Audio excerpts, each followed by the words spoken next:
Ашхабадтың ауа райы осы мезгілде айнымал келеді. Бұл жолы да жұртты жаураған торғайдай бүрістіріп қалтыратып, қатқақ қара суығымен азырақ ықтырып алып, өзінің кәрі әжедей мейірлі мінезін қайта тапқан.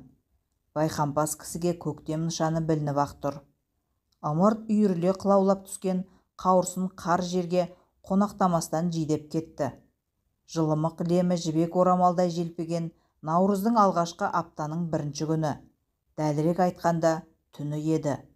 Шаһар шамы сөнген, ала шабыр бұлт айдың жүзін шілтерше торлап алыпты. Құс ұйқылы үргедік жұрт жастыққа басы тигенмен тықыр аңдып, тың-тыңдап көпке дейін көз ілмейтін.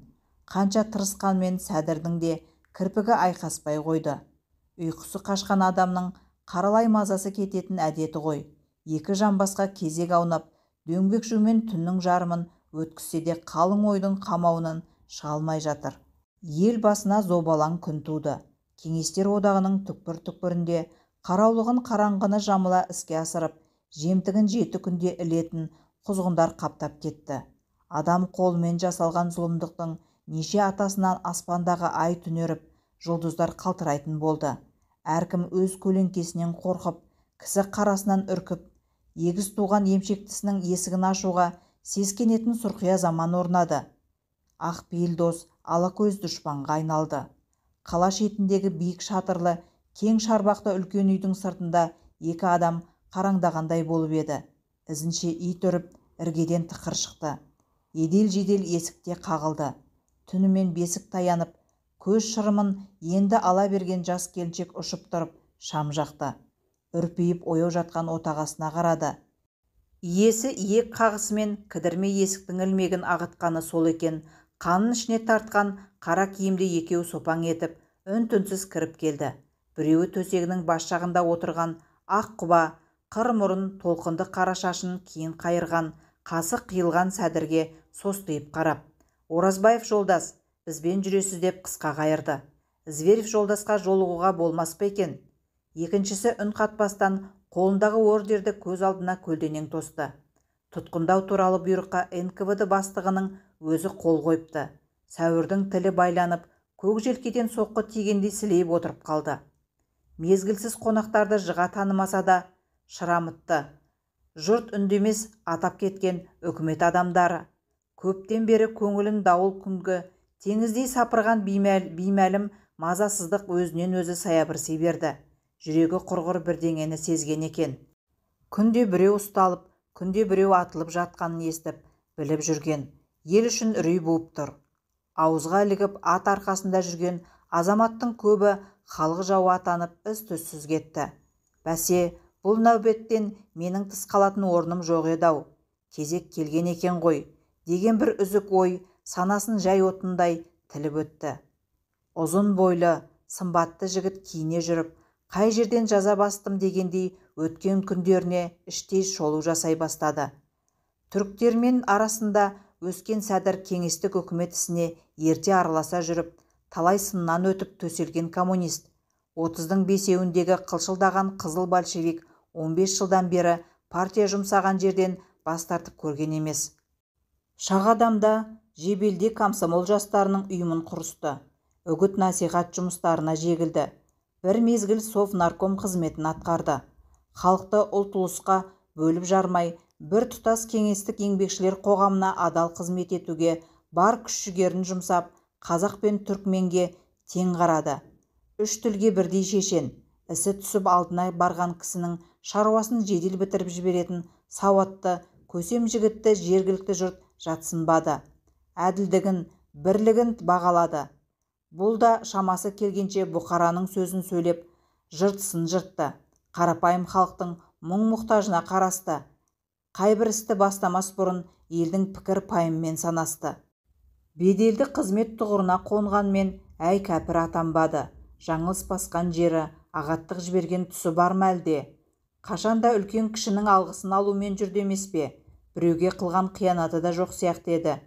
Көптің шаруасын бітірмей көңілі көншіген емес. Сонда бұның мәнісі қалай? Бірақ биліктің тізгінін ұстаған кісінің ұдайы көптің назарында болатыны белгілі ғой.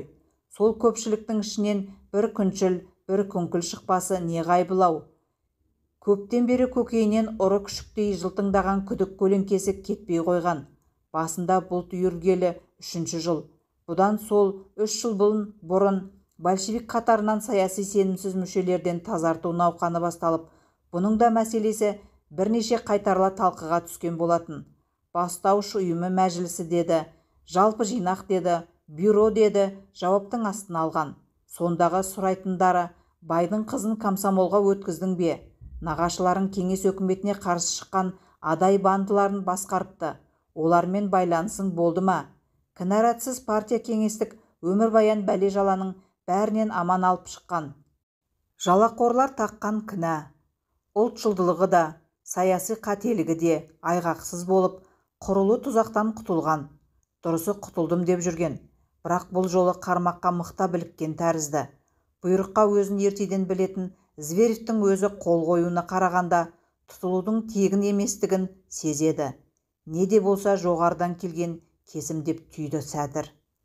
Бұл кезде тұтқындауға келген екеуі екі жерден доңыз құсап, тұмсықтарын бұрыш-бұрышқа сұғып, тіміскілей тінтіп, үйдің ішін қорс қылып жатқан. Қарамаған қомшасы, ақтармаған боқшасы қалмады. Ақыры дым таппағасын барлық құжаттарын тізімдей бастады. Ұясын өрт жалған құстай шекердің шыр-пыры шықты. Тұңғыш рет азаматының алдын орап, жолын кес-кестей берді. Тағдырдың жазуына үнсіз мойын сұнған Сәдір, келіншегіне көз салмастан, балаларға бас көз бол деді. Бесікте алаңсыз ұйықтап жатқан бейкүнәсі нәрестеге қарап тұрып. Бір бетке күйеуінің бір ауыз сөзінен соң шарасыз келіншек ту сыртымен шегіншектеп барып, босағада қалшиып тұрып қалған. Жаман ырым бастамайын деп көзіне жас алмады. Үнін де шығармады. Етегіне жармасқан балаға да қарамады. Әкесі есікке бет алғанда, кішкентай қыз бір жамандықты сезгендей аяғына оратылып шыңғырып жіберген. Сәдір сәбиді жоғары көтеріп, маңдайынан сүйді де шешесінің қолына ұстатып, артына қайрылмастан қара киімділердің алдына түсті.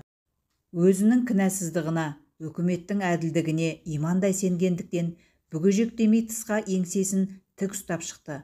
Сәдір үйден ұзай бергенде күшігінен асыраған қара ала иті есіктің қыр көзінде шоқиып отырып айға қарап ұзақ ұлыды. Қақсап қоймағасын шекер, қара басыңа көрінгір, қайта бастадың ба деп таяқтап ауладан қуып жіберді. 10 шақты күннен бері түн баласы ұлып, көршілердің ұйқысын бұзғасын, мына итке не көрінген, шынжырдан босатып жіберші жөніне кетсін деп еді. Бірақ ит байлаудан босаса да, шарбақтан шықпай басын алдыңғы екі аяғының үстіне салып, босағада табандап жатып алды. Көкейіндегісін адам секілді айта алмағанмен, қасына барған иесіне әлденені ұқтырмақ болғандай, мұңға толы көздерімен тесіле ұзақ қарайтын. Ұлуын азайтқанмен бір жолата қоймаған иті кешелі бері тыныш еді. Осы зауалға көрінген екен. Тар қапаста жатқан адамның өткен-кеткенді ойлаудан өзге қолынан келер не қайраны бар. Ойдан ұшқыр нәрсе жоқ деген сөз рас екен. Қиялдың көк қаршығасын қай қиырға салсаң да көктей ұшып, қияға парлай жөнеледі. Сәдірдің де жеке камерадағы жалғыз серігі ой.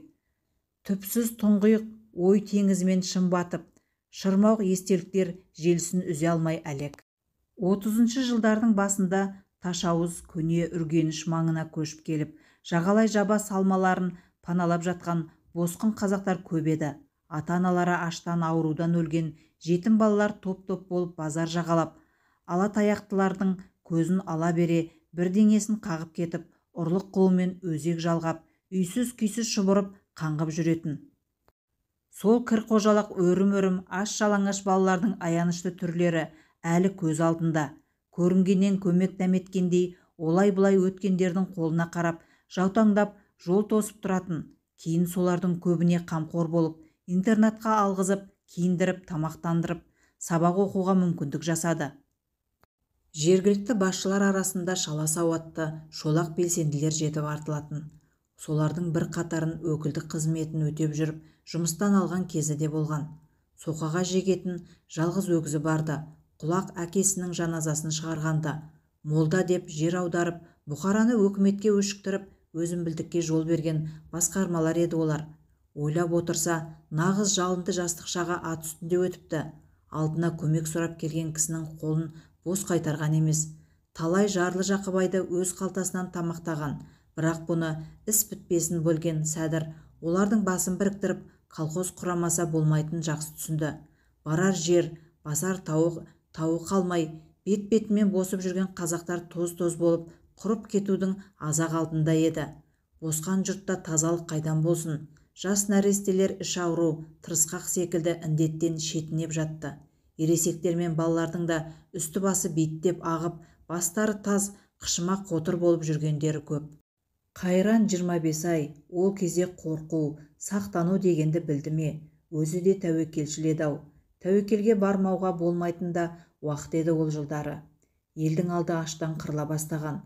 Ел болғанда жер емшегін емген жергілікті жұрт емес, Маңғыстау, Ақтөбе беттен жер ауып келген өз ағайындары.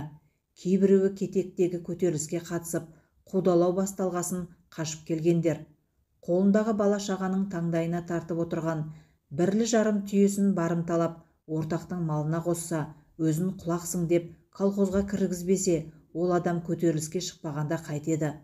Арқаның қысы жайлы болса, арқа рауып несі бар? Демекші, адайлар жайдан жай ата жұртын тастап, ала шапанды сартқа алақан жайып, атажау санайтын түрікпеннің қолтығына тығылар ма еді? Бәрі бала-шағаны аштықтан аман алып қаламыз ба деген есек дәме дағы.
үкімет жазасынан қорқып, Бесқала ауған қашқындарды соңдарынан қуа шыққан қызыл әскер тобының бір сайға қойша айырып, қырып салғанын естіген.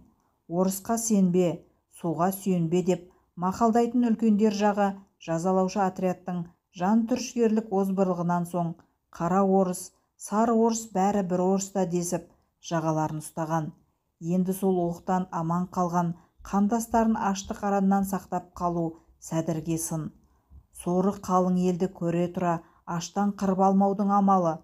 Бұрын бірінің молда, бірінің бай болғанына қарамай колхозға біріктіріп еді. Бәрінің бала шағасы бар. Аштан өлмей жазға жету үшін үкіметтің жан басына беретін бір батпан жәрдем астығын алу керек. Оны алу үшін шұғыл колхозға кіру керек. Кірмегендерге батпан түгіл бір уыста бидай жоқ. Ал жаз шыққасын бәрі күш біріктіріп егін салу керек. Маңдай терді жерге төгу керек. Сонда аман қалады қазақ бұл жұрттан. Жергілікті үкімет қаулысымен Сәдір осы іске білек сыбана кірісті. Қоныстанушылар ауыл-ауылға бірігіп, ондаған колхоз құрылды. Орталықтан медпункт, бастауыш мектептер ашылды. Мамандар қазақтардың өз ішінен Қазақстаннан шақырылды. Сол кезде түрікпен арасынан сағалаған елдің басын қосып, үкіметтен жәрдем бөлгізгені күндердің күнінде өзіне ұлтшыл деген айып, айғақ болып жабысатынын ол кезде қайдан білсін. Қарашаның 13 күні әдетінше таң бозынан оянған.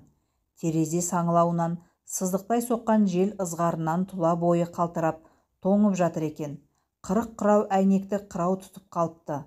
8 айға созылған сергелдең мен адам төзгісіз азап ақыры Сәдірдің де сабырын түгесіп, сағын сындырған. Жуан жұдырық жендеттер тұтқынды неше қайтара соққыға жыққанмен жігерін жасыта алмай діңкелеп еді. Соңғы 2 тәулік бойы тікесінен тік тұрғызып қинады. Тізесі сәл бүгілсе болды, қара таяқ қақ тобықтан сақ ете қалады. Жанды жерді дөп көздегешін қайтерсің. Сәдірдің көзінің жасы бұрқ ете түседі. Сонда да дыбысын шығармайды. Тістене жағы қарысып қалады. Жаны шырқырап, еркіне бағынудан кете бастаған денесін жинауға бар күшін салады. Ақыры ес-түссіз құлаған. Камераға сүйреп әкеп тастапты. Көп болып піскен балтыры көк талақ толарсақ қаңталап қалған. Өне бойы от болып өртеніп жатыр. Бірақ тәні ауырсынғанмен санасы сау. Әрбір жауаптың аяғы әлгідей азаппен аяқталатын болып жүр. Қол қоймай қасарысудың жазасы, тағатын айыптары. Нәзір досыңмен бірігіп, түрікмен азаттығы ұйымын құрыпсыңдар. Қазақ-түрікмен жастарын жинап үкіметті басып алмақ ойларың болған. Алаш ордашылармен астыртын байланыс жасап тұрғансыңдар дейтін, басы көзі жоқ жала, жанын жегдей жейтін де сол. Кешегі бір-бірінің жолында жандарын қиюға бейіл сыралғы достары сыртынан сатып, жауап қағаздарына өзін халық жауы деп мойындайтындарын растап қол қойыпты. Әсіресе қашаннан қанды көйлек жолдасы Айташевтың Оразбаевты астыртын ұйымға тартқан мен едім деп жалған куәлік беруі жанына қатты батты. Жаратылысында өтірікпен жаны қас, нәзір сөйткесін басқасына не жорық. Мен деген жігіт нәзірдей-ақ болар деп дүйім түрікпен қазағың сүйінбейтін бе еді. Оның мәрттігіне сылайы сенсер достың қалмағаны ғой. Бұл не зауал, ендігі әрекеттің бәрі бекершілік болып жүрмесін. Әділет іздеп құр қарсыласа бергеннен не пайда? Әлде ендігі қалғаны хақ бұйрығына көне беру ме? Санасы сансыраған Сәдір осы ойға бекіп, ертесіне қағазға қол қоймақ болып отырған кеште камера есігінің кілті шылдырлады. Ішке көрші ауданның бірінші хатшысын кіргізді. Көптен танитын, жылмыңдаған еті тірі Қадыр деген түрікмен жігіт еді. Қараңғүйдің адамның антын алатын бір бәлесі бар ғой.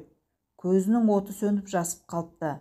Қадыр малдас құрып, қасына жайғасқасын өзінен өзі шешіліп сөйлеп кетті. Сәдір аға, мені бүгін түнде не таңда атады деп бастады ол сөзін. Аңырап қалған Сәдірге, рас айтам, атылатын адамдарды осы мен құсатып тобынан бөліп, оңаша немесе жеке кісі жатқан камераға қамайды екен бұлар. НКВД Зверевте атылатын күні менің қасыма түнеп шыққан. Зверев деймісің? иә, НКВД бастығы, сізден кейін айға жетпей өзі де ұсталған. Мүмкін емес. Ей, Сәдір ағай, неге мүмкін болмасын? Ол бір Сталиннің қызын алған күйеу деймісіз? Сонда кім қалды өзі? Қадыр үндемеді. Айпыр-ай, оны не себеппен ұстады екен? Деп Сәдір НКВД бастығының атылып кеткеніне әлі де сене алмай әуре. Ешқандай себеп жоқ. Себеп жоғы қалай? Себеп сол, жоғарыдан план бар екен. План, иә, салық, кәдімгі ет, сүт, жүн салығы секілді әр республиканың жан басына қарай осынша адам атылсын деп план салынатын көрінеді. Қой, бекер болар. Сәдір ағай, сенбейтін не бар? Мұны маған сол Зверевтің өзі айтқан. Сірә өлетін болғасын несін жасырсын? Бұнысы сұмдық қой, зұлымдық деңіз. Арғы бергіде бірде-бір үкімет өз халқын бүйтіп қырмаған шығар. Сонда бұның оларға не үшін керегі болды? Ішіндегі серкелерді қырып тастасаң, бір қора қой қапелімде өздігінен жол таппай, кете алмай, бастарын бір-бірінің қолтығына тығып, ошарланып бұға бермейтін бе еді? Серкесіз қалған бұқараң да қойдай қоңыр емес пе? Әбден жуастып алмақ болғанда. Сөзіңнің жаны бар, Қадыр. Ақ көздігіміз ғой. Біз соны ойламаппыз. Елге үкімет қас қылады деген ой үш ұйықтасақ та түсімізге кіріп пе? Абақтының тор терезесінен толған айдың сәулесі түсіп, қараңғы бөлме іші бозымық тартты. Тұтқынның жүдеу жүзін жас жуып өсіп кеткен қалың қаба сақалынан сырғи домалап өңіріне тамып жатты. Кенет үлкен ала көздері жарқ-жұрқ ете қалды да даусы жарқшақтанып шықты. Прокурор Анна Мурадовты білесіз бе? Білем, ол да өлді жақында. Атып па? Иә, атылыпты. Түбі бір қамалатынын білгенді. Сол Анна Мурадовтың үштіктің құрамында болып, өзінің туған ағасын айдатып жіберген көрінеді. Мен де үштіктің бірі болып, талай адамға үкім шығарыстым. Бала күннен бірге өскен жолдастарды жау дегенге сенбей, қол қоюдан бас тартпақ болғанымда НКВД адамы айтты. Жауды жақтағаның, өзіңнің жау болғаның деп. Сосын амалсыздан, ей қорқақ басым, бейкүнә жандарды қанына мойныма жүктей бергенше, Анна Мурадов құсап, бірден атылып өлсемші. Тұтқын еңіреп қоя берді. Біраз отырып, солғы басылғансың, сөзін қайта жалғады. Сәдір аға, мен қолымды қанға былғадым. Енді ана жаққа не бетіммен барамын? Бұл сұрақты екі дүниенің арасында тұрған тұтқынның өзіне қойып отырғанын сезген Сәдір үндемеді. Бөлмеде біраз уақыт өлі тыныштық орнады. Ажалын ақтық сырынан құлан таза арылып қарсы алмақ ойы болды ма, Қадыр сөзін қайта сабақтады. Сіз де үштікте болдыңыз ба? Жоқ, онда абыройыңыз бар екен аға. Өлсеңіз де жүзіңіз жарық қой. Зверевте жүздеген жанның күнәсін арқалап барамын. Бірден ақ жалғыз оқпен жайрап қалуым керек еді деп бармағын шайнаумен кетті. Есіл боздақтар-ай, бостан босқа қаншасы жер жастанды екен. Бір жылдың ішінде 800-дей адам атылды деген. Ойпырмай, қырып салыптау. Мынасы рас болса. НКВД біледі ғой, өлер алдында өтірік айтып не қылсын. Сонда бұл үкіметке жау кім, дос кім? Аға, жау ана Кремльде отырған мұрттының өзі. Қасындағыларға да жау. Елді бір-біріне айдап салып, біріне бірін қырғызып отырған солар емес пе? Анна Мурадов айтыпты атылар алдында. Өз ағамды айдаттым, обалым жоқ. Ашхабадтың 50 градус ыстығына үйренген адам Сібірдің 50 градус суығына төзе ме? Үсіп қалды ғой бір жерде. Бүйтіп тірі жүргенше өлгенім артық деп, ішіндегісін Зверевке айтып арылып кеткен ғой. Міне, мен де бар сырымды сізге айтып отырмын. Қол қойсаңыз да, қоймасаңыз да үкіміңіз кесулі. Сіздің жазаңызда ату. Сәдірдің жон арқасы мұздап кетті. Оны қайдан білдің? Білетін адам айтты. Зверев пе? Иә. Айтқанындай таң қарсаңында Қадырды айдауылдар алып кетті. Қадырдың сөзінен соң қол қоймаймын деп қасарысқанмен ештеңе шықпасына Сәдірдің көзі жеткендей болды. Бұрында мақұлдап отырған шешіміне тастай бекінді. Сірә өлетін болған соң жан түршігерлік азаптан тезірек құтылғысы келіп, сол күні алдына тосқан қағаздың бәріне қол қойып берді. Білдей 5 адамның айғағы жазықсыз жау атанып, бір түнде атылып кетуіне жеткілікті себеп. Жауаптаған тергеушілердің бәрі бейтаныс мәскеуліктер. Ақтаушысы да, қаралаушысы да, куәлері де жоқ жабық сот бар жоғы жарты сағатқа созылды. Сөйтіп, орда бұзар шағында Сәдір өзі құрысқан қызыл үкіметтің құрбаны болды. Оның «мен өз халқыма жау болған емеспін» деген сөзіне сот мүшелер құлақ аспады. Үкімді арнайы Мәскеуден алдырған жендет сол күні орындады. Қарашаның 28-і дүйсенбі күні үштіктің бұйрығымен қарауылға ілігіп, кебінсіз көмілген көптің бірі болды да кетті. Өкініштісі ішіндегісін айта алмай кетті. 8 айдың ішінде сыр ашып, сөйлескен жалғыз пендесі Қадыр еді. Батыстан шығысқа қарай жолбарыс жонданып, шұбарта созылып жатқан кәрі капеттактың күжірейген жотасына жан енгендей жыбыр-жыбыр етіп, бүлкілдеп қоя берді. Әуелі жер түбі зыбаннан қара жерді қалтырата қаһарлы гуілі шықты. Соңы жаралы арыстан ыңыранғандай зор гүрілге ұласты. Аспан асты біреу шақпақ шаққандай сары жалқынданып барып қайта сөнді. Сағат түнгі бірден өте берген мезгілде жер беті тербеле, жүйткіген теңіз айдынына ұқсап кетті. Әшейінде орнынан қозғалмастай көрінетін зіл-мауыр жер қаңбақша дөңгелеп, бүктетіле жазылып, толқындай тулады. Дәл бір мұхит бетінде қалтылдаған қайықтай шайқатылды. Жер астында мың сан тұяқ дүбірлетіп шала, ауа жөнелгендей алапат түсір күшейе келе қара жердің қабырғасын қақыратып жіберді. Апат ошағы қара қаудан төбесі тырсылдап піскен қарбыздай жарылды. Ит пен мысықтың ұлыған, қыңсылаған ызыңқиқы шуылынан құлақ тұнып, көзді ашып жұмғанша басы ауған жаққа безіп жоғалды. Жер дүние жын бұған бақсыдай селкілдеп қоя берді. Айнала сатыр-сұсыр қирап жатыр. Мұрсатта мыңдаған адам кесек астында қалды. Тысқа қашып үлгергендер тастай түнекте омақасып сүрініп қабынды. Астан-кестеңі шыққан аймақтың топырағы қобырай қопарылып аспанға ұшты. Қалың тозаңнан көк пен жердің арасы боз тұманға айналды. Айғай-шу, жылаған жандардың ыңырсаған ышқынған күңіренісі, аяқ астында бүйі түйгендей тулап жатқан жер, қатты жел шайқағандай теңселе тербеген тал, әр жерден шаңы бұрқ-бұрқ етіп, жалп-жұлп жапырлақ құлаған үйлер, тарс-тұрс соғылған, құлаған, сатыр-сұтыр сынған заттардың қақтығысы. 100 мыңдаған жанның басына түн ортасында тұтқиылдан тажал болып төнген зілзала санаулы сәттердің ішінде-ақ Ашхабадтың апай-топайын шығарды. Жасыл баққа малынған баспаналар балшық төбеге айналды. Бейқам ұйқы құшағындағы жандарды тас қабырғалар, белдік шалмандар бұйқыт басып қалды. Дер кезінде оянғандар аяқ астынан не болғанын түсінбей дал. Қою шаң тұзаңнан тыныс алу қиындап, қарбаласқан адамдар көзге түртсе, көргісі су қараңғы түнде дабырласа даурығысып, бір-бірін шақырысып іздеп әлек. Айнала азан-қазан, еш жиғандары кесек астында қалған жақындарына жәрдемге ұмтылысуда. Жарық жоқ, қараңғыда қарманып, жер сипалап қалған жұрт. Осындай жанталас үстіндегі елдің таң ата тағы бір кезекті соққыға төтеп беруіне тура келді. Бұл жолы сілкініс ілкідегідей жойқын болмаса да, жартылай құлап, қисая жапырылып, жарылып тұрған қиындылар бір жолата жермен жексен болды. Күл талқаны шыққан баспаналар астында қалған талай шалажансар жандар, адамдар кесек астында көміліп қалды.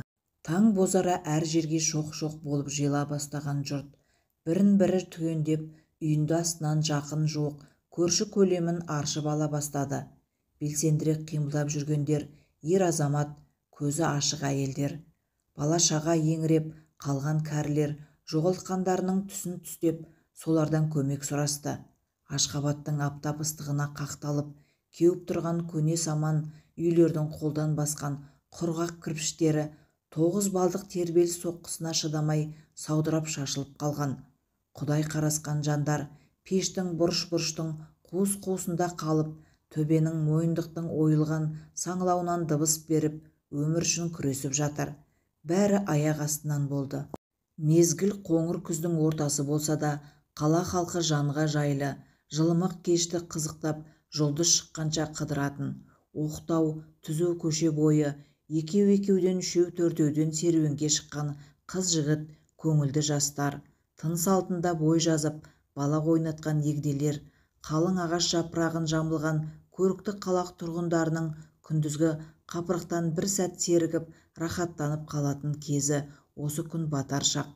Құрғақ аптап, ыстықтан соң күздің лебіден дымқыл тартқан кешқұрымға ауа барқыттай, ара-арасында тау беттен майда қоңыр жел соғады. Ыстығы қайта қоймаған қазан түндерінде астаналықтар таң атқанша терезелерін ашып тастап, жасаңдау жағы жатаған үйлердің төбесінде жататын. Шекер сол кеште өзгеше бір көңіл күйді бастан кешті. Екі баланы ертерек жатқызып, өзі жолға жиналғандай жуынып шайынды. Ұзын шашын ұзақ тарап, асықпай өрді. Бір кездері судырап тұратын көмірдей жылтыраған жібек шаш селеудей селдіреп қалыпты. Бүгінгі кеш батпайтындай, ертеңгі таң атпайтындай бойын бір дел сал бейқамдық басты. Ел жатқасын шамын сөндіріп қисайған, бәрібір ұйқы келер емес. Біреу көзіне тіреу қойғандай бақ шиюмен жатып, ойы сонау бір шадымынан шақтардың елесіне орала берді. Ол кезде жас, дәурені баста тұрған бақытты уағы, жылқы баласы десе ішкен асын жерге қоятын Сәдірдің ақбоз арғымағы бар еді. Оны бейсәубет көзден жасырып, жабық қорада бақтыратын. Күнде кешкілік қызметтен оралысымен үйге кірмес бұрын ат қораның ішін бір айналып шығатын әдеті. Сенімді атбегі Дұрдаға оның атты көрмей ас ішпейтінін білетінде ақбоздың жалын құлпырта тарап, ойнақтата билетіп алдынан алып шығатын. Иесін таныған жануар оқыранып, омырауға тұмсықты тығады. Сәдірде аттың маңдайын сипап, мікіреніп өліп кете жаздайтын. Жайнаған жүзінен бақыттың бал шәрбатын сімірген сәт шырайы сезіліп тұратын. Күйеуінің ақбозға деген мұншалықты ықыласын көрген Шекер адам мен айуан арасындағы тілсіз түсіністіктің тылсым тереңдігіне қайран қалатын еді. Атты айналып толғанып әбден құмары басылмай, ері үйге қарай аяқ баспайтын. Қайран дүние-ай, Сәдірдің сол балапандай баптап баққан ақбозын кейін көшеде қайыр сұрап жүріп ұшыраттау. Күйеуіне еріп, үйге келіп кетіп жүретін серейген бұжыр бет қара ауыздықпен алысып, қайқая тартып бара жатыр екен. Күмістеген ер тұрман көзіне оттай басылды. Кекілін желбіретіп, жанынан желіп өте бергенде даусының қалай шығып кеткенін өзі де аңдамай қалыпты. Тек көзге тамшы тигендей ышқына айқайлап аты жөні жоқ ақбоз атының артынан апалақтап жүгіре бергені есінде. Бұрын жеңге қылып ойнап, ыржалаңдап жүретін бұжыр қара мойын бұрмастан кетті. Одан бері де аттай 10 жыл өтіпті-ау. Сәдірді ұстап кеткен түннің ертесінде-ақ халық жауының үйі атанып шыға келген 3 жан нәпақасыз қалған. Жығылғанға жұдырық демекші, көп ұзамай үкімет кісілері келіп, үйді босатыңыз деп далаға айдап шықты. Бұрынғы дос жар таныстарын сығаламақ болып көріп еді, екі баламен панасыз қалған Шекерді ешкім есігінен сығалатпады. Жан бағу үшін жұмыс қарағанмен халық жауының әйеліне жылы шырай танытар кісі табылмады. Сау басына сақина тілеп не қылсын? Қос жетімін асырай алмай, тарқан келіншек бірін жетектеп, бірін арқасына таңып алып, күн ұзын базар жағалады. Бір шаршы шүперекке түйіп алған көйлек көншігі қолында. Аштықтан талмаусыраған балаларға талшық қыл үшін амалсыздан әркімге алақан жайды. Дүние қараң қалмаған екен. Ес кетті, жан шықты дегенде бір мұсылман әйел табылып аяушылық көрсетті. Тігін үйінің меңгерушісі екен. Иман жүзді, қара көздері мейірім шуағын шашып тұрған түркмен әйел еден сыпырушылық жұмысқа алды. Сол жерге жақын маңнан пәтер жалдап тұруға да қол ұшын созған сол мың болғыр. Шекер байқұс үй тазалап, балаларына бір сындырық нан тапқанына риза. Күндер өтіп жатты. Азаматының хабарсыз кеткені көкіректе шемен болып түйілі. Сұрау салып көргенмен дерегін ала алмады. Балалар қарағанат болып өсіп қалды. Тақ-тұқ тірлік. Қос құлынға жетімдік көрсетпеу үшін күндіз үй сыпырып, кешке кір жуды, түнде тандырнан жапты. Бітпейтін құмырсқа тірлікке мігірсіз жегіліп жүр. Сонша уақыттың қалай өте шыққанында байқамай қалыпты. Бұрнағы күні сол кездер қайтып оралғандай қаз қалпында түсіне енген. Ақ киімді сәдір ақбоздың жалынынан сипап аулада жүр. Шалқайта қайырған толқынды қара шашы шақырайған күнге жарқырай шағылысып, есік алдында тұрған Шекерді қасына шақырады. Тартқыншақтағанына қарамастан балаша көтеріп алып атқа отырғызып, артына өзі мінгесті. Сол кезде биік қақпа қақ жарыла ашыла берді де, екеуі ақбозбен ағызып өте шықты. Әлі күнге бір хабары болмаса да, өлдіге қимай жүрген күйеуінің бұлай көрінуі Шекердің ойын сансаққа шашыратты. Әуелі сәдірден бір хабар болады-ау деп дәмеленді. Соңынан бұл не түс деп секем алды. Әйтеуір тап өңіндегідей бояуы қанық осы түспен бірге бойында бір қобалжу пайда болғандай. Күн ұзын балаларына тіс жармай томаға тұйық күй кешті. Желкілдеп өсіп келген жас шыбықтай қызы мен ұлының ойында дәнеңе жоқ. Көптің баласымен бірге ойнайды, бірге оқиды. Көз алдарында шешесі жүргесін, түр-түсін дұрыс тани алмай қалған әкелерін көп іздей бермейтін секілді. Тек кейде сәдірдің аузынан түскендей Ақтанның «Апа, көкемнің келетіні рас па? Көп күттік қой» деп күрсінетіні бар. Сондайда не дерін білмей дағдарған Шекер көзіне шып-шып шыға келген жасын көрсетпей жеңімен сүртіп тастап «Иә» дей беретін. Шешесінің сенімсіздеу жауабына көңілі толмаса да бала әкесін күтуден торықпайтын. Шекер де күйеуінен күдер үзбеген күйі кебенек киген келеді деген оймен кірпігі айқасып бара жатып мәңгіге көз жұмғанын сезген жоқ. Дәл сол қазанның 5-нен 6-сына қараған түні апалы інілі Алтын мен Ақтан үй төбесінде ұйықтап жатқан. Баспаналары ұзын барақтың жанындағы балшықтам. Алғашқы толқын ұрғанда төңкеріліп түскен үйдің төбесімен бірге іргеге топ ете түскен балалар ұйқылы ояу бақырсып жіберген. Жүрегі көтеріліп, лоқсып, бас айналып, құсумен болған апалы інілі екеуі естерін жиғанда апалап айғай салып, үйіндіге үңілгенмен шешесі дыбыс бермеді. Естиярлау қыз бала бір сұмдықты сезіп, үйілген кесектің уатылған топырағын тырналап арши бастады. Бір уақыттарда қолы шешесінің жансыз денесіне тиді. Жарық түскесін жайрап қалған қаланы, дәлірек айтқанда жағалай жапырлаған төмпешік моланы көрген әйелдер тұс-тұстан дауыс салып, оларға балалар қосыла жамырасты. Әр жерден аршып алынған өліктер жол жиектеріне шығарылды. Сарнап жатқан жаралыларды орталықтан құрылған алғашқы дәрілік көмек көрсету пунктіне жеткізу керек болды. Күн түске тармаса әскери адамдар көше-көшені аралап, мүрделерді жүк мәшинеге тиеп әкете бастады. Белсенді топ мүшелері апатқа ұшырағандарға нан, тамақ таратты. Жер 3-4 рет 10 шақты мезеттен тулап, толқып тыныш тапты. Жер қозғалған күннің ертесіне күн күрт суып кетті. Сау тамтығы қалмаған қала қасапханадай қан сасып жатыр. 2 күннен соң қайта сыған күннің қызуы 40 градусқа жақындады. Бұзыла бастаған мәйіттердің иісі қолқаны қабады. Қатты дүмпудің салдарынан жан-жаққа тарыдай шашылып қалған адамдардың өлі тірісі машинамен жиналды. Бораған топырақ көз аштырмайды. Үйінді астынан анасының жансыз денесін тапқан қос жетім бір-бірінің қолынан тас қылып ұстап алып, таң атқанша бақырып жылаумен болған. Жылап сықтап жүрген тек бұлар емес. Бастарына қаралы күн туған ел жұрт тегіс қайғылы. Біреу анасынан, біреу әкесінен, біреу баласынан айырылып аңырасты. Бауыры бүтіні аз, түгелдей қырылып қалған үйлер де бар. Тірілердің көбі жарымжан. Қанша жылағанымен анасының қайта тұрмасына көзі жеткен жетімдер жасын тыйды. Көп шейітке қосып шешелерін жерлеуге әкетті. Жау шапқандай жайрап қалған қалада бір шаңырақтан екеуден екеу қалғасын қол ұстасып барып көпшілікке қосылды. Тегін наннан үлестерін алды. Қостанып қазан көтергендермен бірге қазынадан таратылған қой етінен ауыз тиді. Тірі жан тіршілігін жасамай қояма, ашық тесік қол қалған қойма, қамба дүкендердің шашылып жатқан заттарын қымқырып қалғысы келген сұғанақ қолдар сумаң қақты.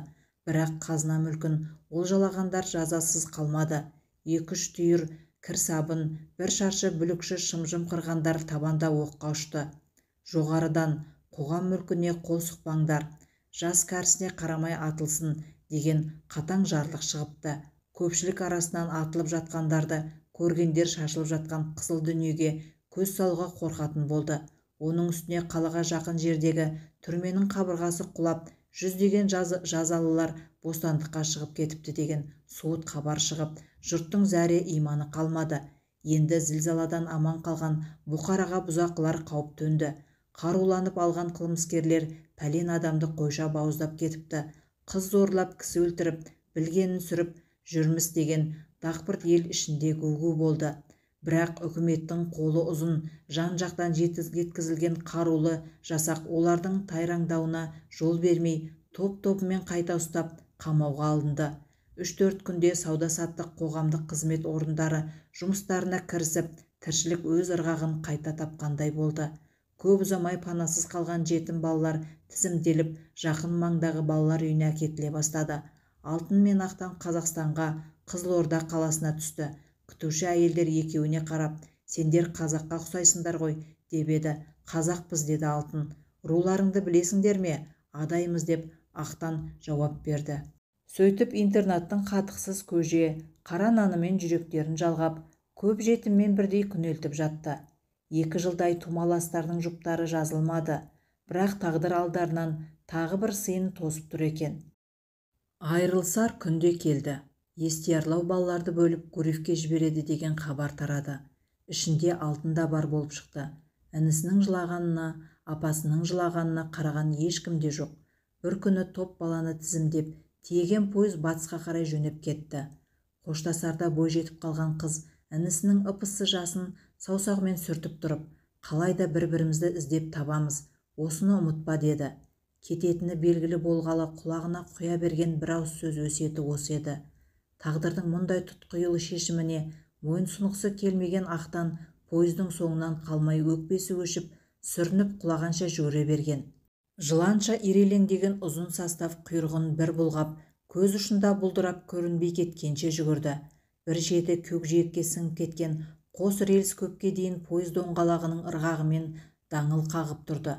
Жаңа ғана үстімен жүйткіп өткен темір дөңгелектердің қызуымен ып-ыссы болып жатқан тілдей темірге бетін басып, Ақтан көп жылады. Жетім баладан қапелімде көз жасып қалған күтуші әйелдер іздеп әбден сарсылып, ақыры жол бойынан тауып, іңір қараңғысында интернет жатақхасына жетелеп әкелді. Арада 4-5 ай өткенде Ақтанда Ашхабад зілзаласының зардабынан жер ауып кеткен бір топ жеткіншектермен бірге Түркменстанның Красноводск қаласының жетімханасына жіберді. Бір күні топ баланың ішінде доп ойнап жүрген Ақтанды бейтаныс қарт өзіне шақырды. Аң-таң болған бала абайлап шарбақтың сыртынан қол бұлғаған қарияның қасына жақындаған. Ұзын бойлы, қара торы, әппақ ақ сақалды үлкен кісі басынан сипап, қолынан ұстап көзінің жасын тия алмай көп жылады. Жылап болғасын жан-жағына қарағыштай тұрып, қалтасынан орамалға түйген 4-5 құрт алып ұсынды. Көп айналмай шарбақтың іргесіндегі талға байлаулы көк есегін жетегіне алып, ештеңе айтпастан кетіп қалды. Ай жарым шамасында қарт тағы соқты. Бұл жолы жылаған жоқ. Мені танимысың, деді жетім балаға бар мейірімін төге қарап. Ақтан үн-түнсіз бас шайқады. Қайдан білейін, деп едің. Қарағым-ай, қайтейін, мен нағашыңмын. Қарағым, Шекердің әкесімін. Баланың жүрек тұсы шым етті. Анасының атын біледі. Түр-түсі де есінде. Аңдап қараса алдында тұрған ақсақалдың әлпінде анасына ұқсастық мол екен. Ал енді мен кетейін. Саған кесірім тиер деген нағашысы мойны салбырап ауладан ұзай берді. Не болғанын білмейді. Содан қайтып көрінбестен кетті. Уақыт әпкесін әкеткен пойыз дөңгелектерінше зымыраумен болса да қара көздері айсыз түндей жәудіреген жігітчік бала оны ұмытқан жоқ. Апасының қалайда бір-біріміз іздеп табамыз, осыны ұмытпа деген сөзі құлағынан кетпеді. Жалғыз бауырынан тірідей айырылған жетімек кейде ұйқысынан осы сөздерді естіп оянатын болды. Апасына деген ұлан сағыныш оны ерте есейтті. Есейген сайын Ақтанның жолынан кедергі көбейе берген. Комсомолға өтпек болып еді. Қалалық жастар ұйымының хатшысы қарсы болды. Барлық сынды тәп-тәуір тапсырған, жауаптан да мүдірмеген. Бірақ жеме-жемге келгенде қасындағы балалардың бәрі өтті де бұл өте алмады. Халық жауының баласы қалай комсомол қатарында жүрмек? Оған мен жол бермеймін деген хатшы сөзін есік сыртында тұрған Ақтан өз құлағымен естіді.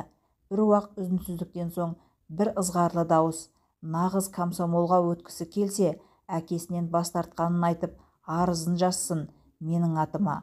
Баланың жүрегі аузына тығылды. Есік сықыр етіп ашыла бергенде ытырылып тысқа қашты. Аулаққа шығып оңаша отырып, өлтірсе де әкемнен безбеймін деп өзіне өзі серт берді. Содан соң комсомолды ойына да алмады. Бұл 53-ші жылдың көктемі еді. Сабаққа алғыр оқушысын мұғалімдер жақсы көретін. Ақтанда оқытушы болуды армандады. Есепке жүйрік зердесі мықты бала, әсіресе математикаға құштар болды. Халық жауының баласы деген қоңырауы қайда барса да алдынан шығып шылдырлап қоя беретін болды. Осы бір жаманат менен өмір бойы желімдей жабысып қалмас па екен деп толғанатын болды тұйыққа тірелген бала. Анасының айтуынан білетіні арғы аталары дәулетті, елге белгілі адамдар болыпты. Заман ыңғайымен орысша оқып билікке араласыпты. Адайдың ішінен алғаш Ашхабадқа келіп оқығанда Ақтанның атасы екен. Өз әкесі сірә ел азаматы, үлкен басшылық қызметте тұрып, нақақтықтан жалаға ұшыраған. Түбінде кімнің кім екені анықталар, істің оң терісі шешілер, әкең жау емес дейтін анасы. Түр-түсін тани алмай қалса да, Ақтан әкесін жамандыққа қимайтын, анасының сөзіне имандай сенетін. Мектеп бітіргесін оқуға түсуге талпынып көріп еді, құжаттарын көргендер қабылдамай өзіне қайтарып берді. Сол баяғы халық жауының баласы деген атақ маңдайына қарғыс тамбасындай басулы, тұмсығы тасқа тигендей болып, ең болмаса әскерге барып азаматтық борышымды өтеуге хақым бар шығар деп ширығып военкоматқа барып әскерге сұранып өтініш жазды. Абырой болғанда әйтеуір әскерге алды. Бірақ ол жақта да халық жауының баласы екенін жиі-жиі есіне салғандар аз болған жоқ. Сынға толы санаулы күн сырғып өте шықты. Әскерден оралғанмен баратын жері, қағатын есігі жоқ Ақтан өзі өскен интернат жатақханасына қайтып келген. Қолындағы шетен шабаданнан басқа мүлкі жоқ жалқы жігіт бірден жатақхана комендантының бөлмесіне бас сұқты. Өзі бала кезден білетін кіші қолдау, қутыңдаған қағілес жал өзгермепті. Әскерге де ақ батасын беріп шығарып салған еді. Келген күні қасына түнетті. Ертесіне таңертеңгі шай үстінде жанашыры жоқ жігітке ақыл айтты. Мен қазынаның кроватын қызғанбаймын, бірақ сен бұл жерде көп ұзақ жата алмассың. Бізді де тексерушілер жетеді. Осы кәмелетке толған адамды жетімханаға тіркеуге алмайды ғой. Азамат болдың. Енді біреумен бас құраудың жолын құрастырғаның дұрыс. Маған бір ой келіп отыр. Өзіңде теріс көрмессің. Осы жерде бір жас келіншек бар. Күйеуі жоқ. Бір баламен ажырасыпты.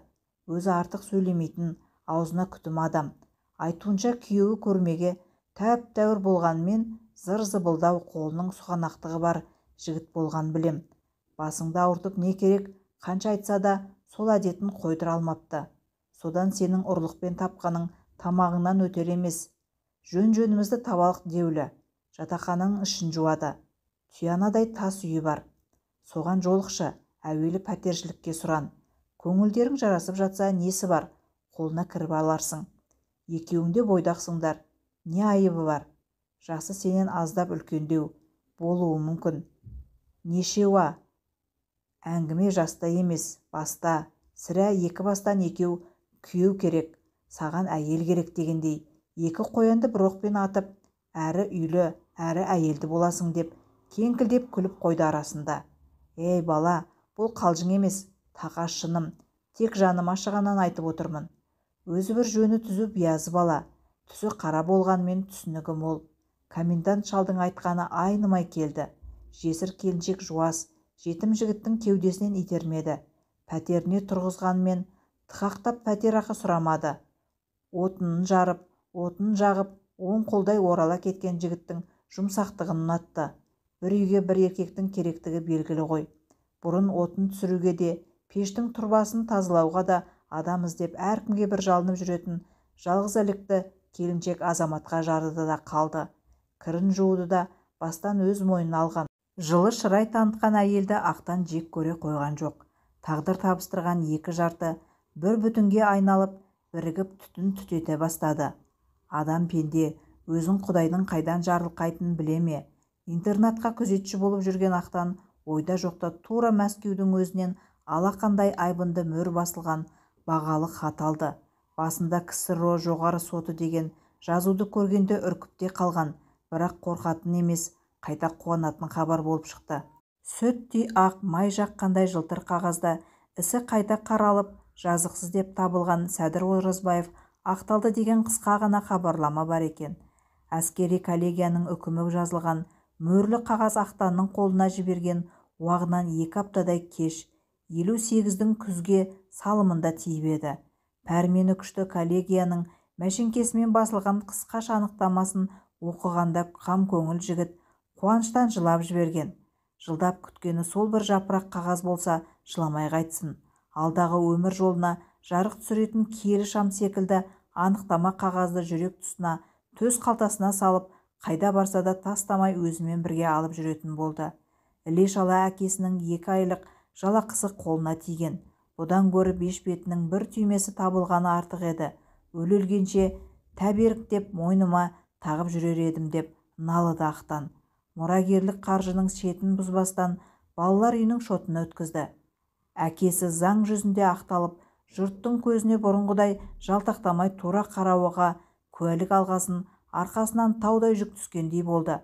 Болашақ көкжиегі ашылып, жарқын өмірдің сұлбасы айқындала бастады.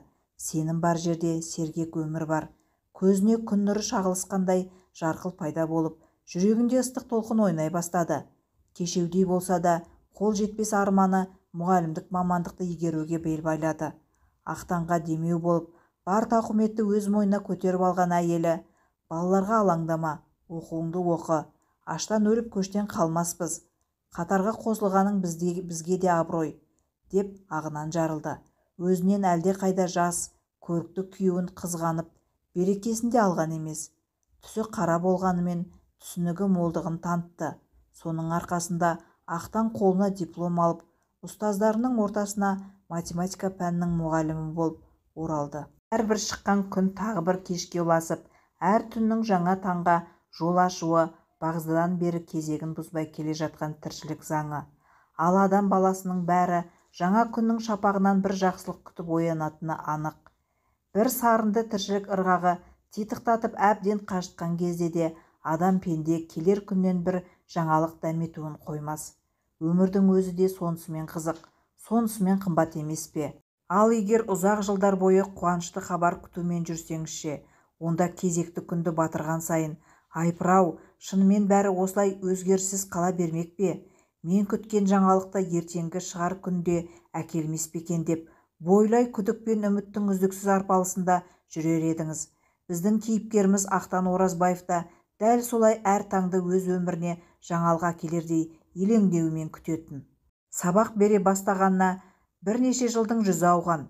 Ел қатарлы өмір көшіне ілесіп, жұртпен бірге еңбек етіп, ұрпақ өсіріп жүргенмен бір бүйірі олқы соғып тұратын, ана жылдары адасып қалған апасының асыл бейнесі сиқырлы суреттей сәулеленіп, есінен кетпейтін. Адамда бұндай да сағыныш болады екен. Аттас, атақтастарға құлағы түрік, бірақ ізіне түсіп, дерегін сұрастырып көрсе бөтен болып шығады. Жылдарда өз дегенін жасап толқынды қара шашына ақ кіре бастады. Тұнжыраған түндей көздерінің нұры тайып, көз әйнек киетін болды.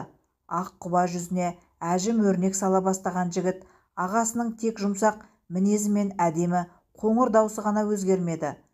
Сосынғы өзгермеген қара кеті, одақтағы балалар үйлеріне әпкесін сұрастырып хат жазу, біраз жерге аяқтай барып, мұрағат ақтарып, түлектер тізімінде қарап жүрді. Табылмады. Жасы егдерген сайын үнемі итжығыс түсіп жүретін күдігі күшейіп, үміті әлсірей бастағандай көрінетін. Бірақ Құдайдың көктен тілегеніңді жерден беретін кезі де болады екен. Жылдағыдай 1968-дің күзі де жаңа оқу маусымымен басталған. Шәкірт үшін де, мұғалім үшін де әрбір жаңа оқу жылының қарбаласпен басталары белгілі ғой. Интернатқа панасыз қалған жетімдермен бірге малшы, темір жолшы балалары да қабылданатын, сондықтан оқушылар қатары әрдайым толығып тұратын. Бұл жолы да жаңадан келгендер бар екен. Өзі сабақ беретін 5-ші сыныптың біріне жаңадан қосылған қыз бала Ақтанның көзіне жылы ұшырай берді. Ақ құба өңді, қарақат көз, екі бұрымының ұшына алақандай ақ бантик байлаған. сидиған сүйкімді қыз балаға көзі түскен сәтті-ақ беймәлім бір сезім желді күнгі қамыстай шулап көңіл көлін шайқап жіберген. Әбден запыс болып қалған секемшіл жүрегі лүпілдеп, осы бір қыз баланы көрген сайын қадалып қарап қалатын болды. Қараған сайын мұғалімді белгісіз бір күш оқушысына магниттей тарта берді. Балаң қыздың жүріс-тұрысы, ұяң жымиысы көз алдына бұдан 20 жылдай бұрынғы алтынды қайтарып әкелгендей. Ол да тап осы қыз секілді салмақты, қатты дауыс шығарып күлмейтін, жымиғанда қос ортына құлықтың ішінде шұқыршық пайда бола қалатын әдемші қыз еді. Әрдайым ісіне қамқор болып, өзінің тиесілі сыбағасынан үзіп жұлып аузындағысын жырып беруге әзер тұратын бауырмал жан болатын. Қарын тоймаған тамақтың тақ-тұқ мезгілі ғой. Інісінің әркімнің аузына жалтақ-жалтақ қарап отырғанын байқаса, екі тілім нанның бірін қолына ұстататын. Ақтан ол кезде ойын баласы, апасының аш қалатын аңғара бермейтін. Қашан екі бөлініп кеткенше, бұл сол екі тілім нанның біріне ортақтасып жүрді-ау. Айырылсар күн белгілі болғанда, бір-бірімізді қалайда іздеп табайық. Ұмытпа осыны деп көзінен жасы сорғалап тұрып, қайта-қайта қадағалап тапсырғанын қалай ұмытар. Сол сөзі енді құлағында жаңғырып тұрып алды. Ұмытпа осыны, ұмытпа осыны. Ақыры қоңырау кезінде әлгі қыз баладан, қалқам, қайдан келдің деп сұрауға мәжбүр болды. Мал ауылдан. Анаңның аты кім? Алтын. Ақтанның жүрегі оқыс дір етті. Руыңды білесің бе? Байбақты. Нағашың не ел? Адай. Жүрегі атанақтай жөнелді. Айналайын, шешең несінші жылғы? Деді әзер жұтынып. 35. Пәмилесі кім деп жүрегі аузына тығыла асығып үсігіп. Ағай, ол да Оразбаева. Әкесінің атын айтшы. Сәдір. Жүрегі бір жолата тоқтап қала жаздаған Ақтанның көзі қарауытып қапталындағы бос партаға сылқ етіп отыра кетті. Бұрқыраған жастан бұлдыраған көзі ештеңе көрер емес. Алдында жатқан оқушы дәптерінің бір бетін асығыс жыртып алды да айдақтатып бір ауыз сөзді әзер жазды. Аң-таң болған қыздың қолына қағазды ұстатып тұрып, мынаны тезірек апаңа апарып берші деп бір айтты. Бір күн өтпей үйге қайтып келе жатқан қызын көрген Алтын есік алдынан күтіп алды. Не болды? Сабақ қайда деген сұрағына жауап қатпастан қызы қолына 4 бүктелген қағазды ұстата берген. Тор көзді дәптерінің бетіндегі тайға таңба басқандай мен Ақтан Оразбаевпын деген 3 сөзді оқығанда Алтын жалғызым тірекенсің ғой деп бақырып жіберген. Қуанған мен қорыққан бірдей деген рас екен. Тұла бойы қалтырап, дірілдеп көзінің жасы тыйылар емес. Қызына бір аяқ шай ішкізбестен екеуі қайта жолға шықты.